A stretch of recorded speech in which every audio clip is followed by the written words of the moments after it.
Chapter 6. The Warren of the Dowager, a Kingdom of Birds.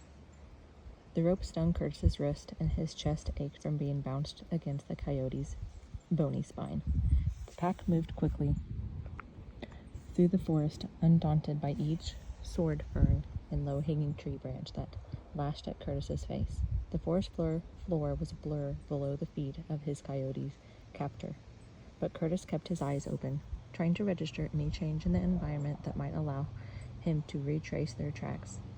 This endeavor seemed hopeless until the pack broke through a particularly dense patch of brush onto what appeared to be a wide dirt road. The coyotes picked up speed here over the level ground, and Curtis looked sideways at the oncoming terrain. The pack was approaching what appeared to be a very large wooden bridge. They hit the bridge at breakneck speed, and Curtis gave a little yelp as he looked down over the edge. Through the ornate railing of the bridge, a massive chasm yawned below them, stretching downward into blackness. Just as quickly as they'd arrived at the bridge, they made the other side and scrambled back off the road into the trees. Curtis strained to see behind him to catch another sight of this awesome gap they'd crossed, but the towering firs swallowed up the landscape, and he returned to staring down at the forest floor. He wasn't sure how long they traveled, but this afternoon was waning when finally the pack emerged into a wild glade in the woods. In the center of the glade was a small hill, covered in ivy and deadfall, where a man-sized hole had been burrowed into the earth. Without a word, the party hustled through the hole and began following a long, dark tunnel down into the ground. Twines of ivy and tree roots supported the roof of the tunnel as it descended, and here and there, burning torches affixed to the dirt walls provided a hazy light. The unmistakable smell of wet dog was everywhere, though Curtis thought he smelled something like cooked food and gunpowder as well. Finally, the tunnel opened into a massive chamber, bustling with activity. He was in the coyote's warren. A group of soldiers in the center of the room made a tight flanks and were being commanded in a drill by a menacing sergeant. A host of aproned coyotes were preparing a dinner in a black iron cauldron resting on a raging fire, where a line of eager soldiers waited patiently with tin plates extended in their paws. A crude stone chimney carried the smoke from the fire upward into the central trunk of a giant tree, whose roots provided the structural bones for the room. The winding root tendrils of the gargantuan tree framed the opening to a madrid of grottos and tunnels leading off this main room. The walls were lined with wooden racks where rested a massive arsenal of weapons, rifles, halberds, and sabers. Up-ended crates, their packing hay spilling out, littered a corner of the room, and a small troop of soldiers was busily checking their contents. Ancient-looking muskets were being inspected. Sacks of gunpowder were unloaded and safely stowed in a nearby hollow. A line of tattered banners on pikes led to a large circular door at the far end of the room, made of a single wide slice of a giant cedar tree. In front of the door stood two rifle-bearing coyotes. It was to this doorway that Curtis finally dragged his bound wrist free with a swink of the commander's sword.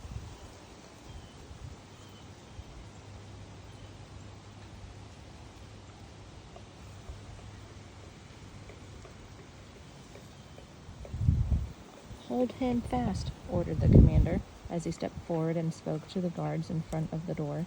Two coyotes wrangled Curtis to his feet, holding his arms in the clammy paws. One of the door guards nodded to the commandant and heaved the door open, disappearing within. After a short time, the guard returned and gestured for the commander and his prisoner to enter. Curtis was shoved forward, and he stepped over the threshold into the room. The light was very dim inside, the only visible sources being a few flickering braziers, and what little light was allowed inside via several crude skylights dug into the ceiling led to the ground above.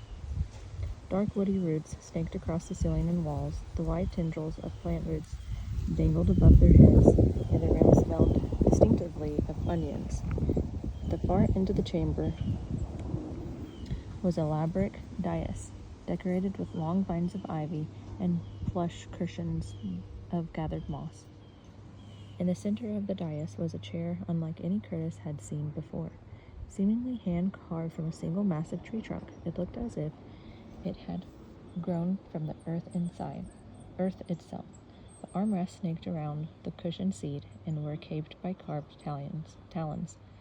The legs were clawed at the bottom with what looked to be coyote paws. The seat back towered over the room, and the two posts on either side of the back rose to meet at the top, where the wood had been carved into the ominous shape of a single spiked crown. Curtis stared in wonder at the scene until he heard a voice behind him ask, "What do you think?" It was a woman's voice, and Curtis found himself soothed by its sonorous music, a marvel of craftsmanship. "Yes, I had it made specially for the room. Took ages." Curtis turned and clapped his eyes on the most beautiful woman he'd ever seen in his life. Her face was ovoid and pale. Through her lips shone red like the freshest late summer apples.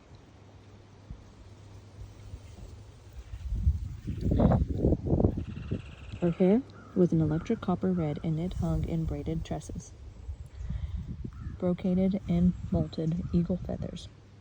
She wore a simple floor-length gown of tawny leather, and a heavy stole was draped over her shoulders.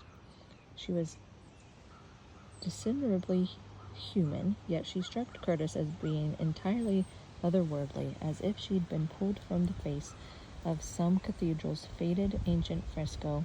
She towered over her court of coyotes, and they scurried in her wake as she moved toward Curtis. "It's very nice," he said. "We've done our best here," she continued, waving at her surroundings.